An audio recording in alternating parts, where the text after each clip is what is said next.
Good evening, Davao, Mindanao.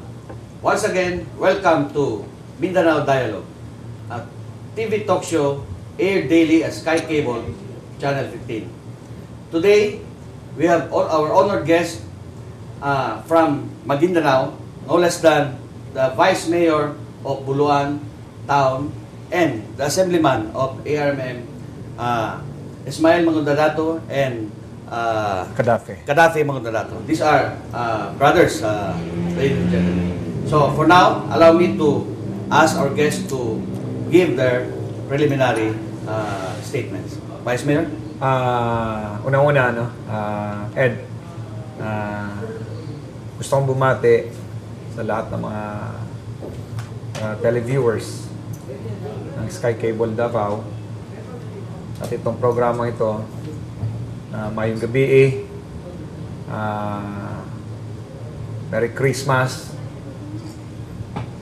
at sana'y pagbigyan tayo ng may kapal ng maraming biyaya at mahabang buhay pa. Salamat, Vice. Assemblyman, magandang gabi and can you give your maayong gabi sa atong mga televiewers. Magandang gabi, Ed.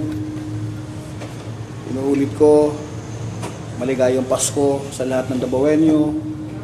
Nawa ay pagpalain tayo ng puong may kapal sa taong 2010. Bigyan niya tayo ng mabuting kaisipan at nawa magkaroon tayo ng magagandang ideya na may contribute natin sa bawat bayan at sa bansa ng Republika ng Pilipinas. Magandang gabi ulit. Of course, I have to make this special mention inside the studio is our friend, my colleague, Dato Mus Sinsuat Lidasan, who is here also sa biyahe nila Toto at ni Kadafi.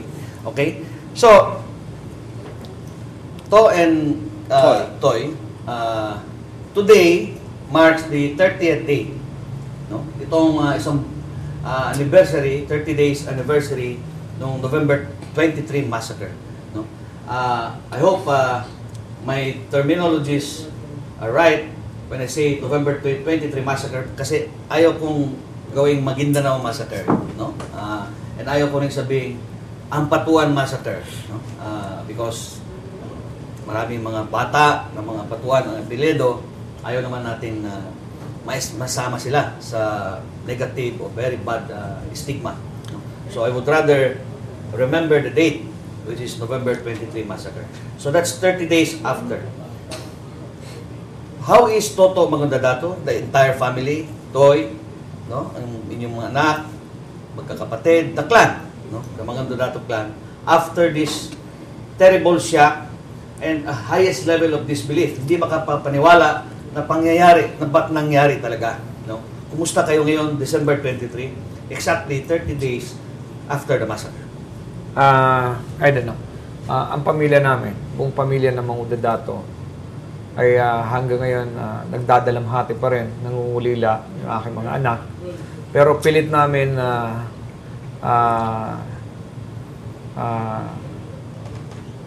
binabalik yung normal na pamumuhay, takbo na pamumuhay ng aming pamilya upang sa ganun ay makafocus na kami doon sa mga daily activities namin, daily life namin at ng mga bata.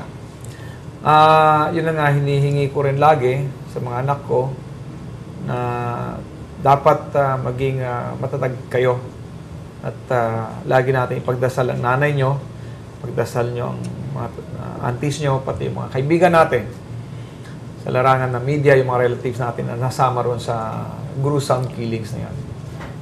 Ilan anak mo, Vice? 8 ang naiwan. Siyam kasi anong age bracket ito nila? May 18 itong si panganay ko, si King. Si Michelle, yung nag-aaral sa Manila. Si Grace. Alam mo, 1 year yan eh. Sunod-sunod eh. Kasi parang kami rin pala. Kung bakit dumami ang anak namin. Sa kakahanap namin ng lalaki. Gustong-gusto ko ng lalaki kasi may magdadala ng apelyido. Wag lang sana magsabay loob ng mga babae. Gusto ko yung Mangudadato. Na mag-ano kasi mga sa kina daddy magkakapatid, si daddy lang nagkaroon ng maraming anak na lalaki. Yung lalaki. So ito kami. So gusto ko rin magkaroon ng maraming anak na lalaki dahil gusto ko yung So, mangudal ilan dato. ang lalaki ang nangyari? 3 yung Lalaki. oo, So, lalaki.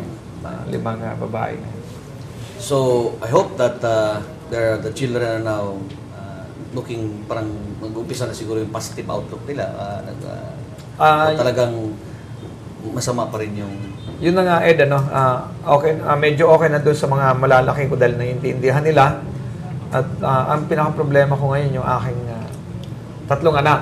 Yung isang 5-year-old, isang 3-year-old, at yung pinaka-bunso namin. Dahil yung dalawa, tuwing nagkikita kami, sabi nila, pa, sana si Mami. Kailan siya uwi galing abroad. So sabi ko si Mami nyo, nasa heaven na.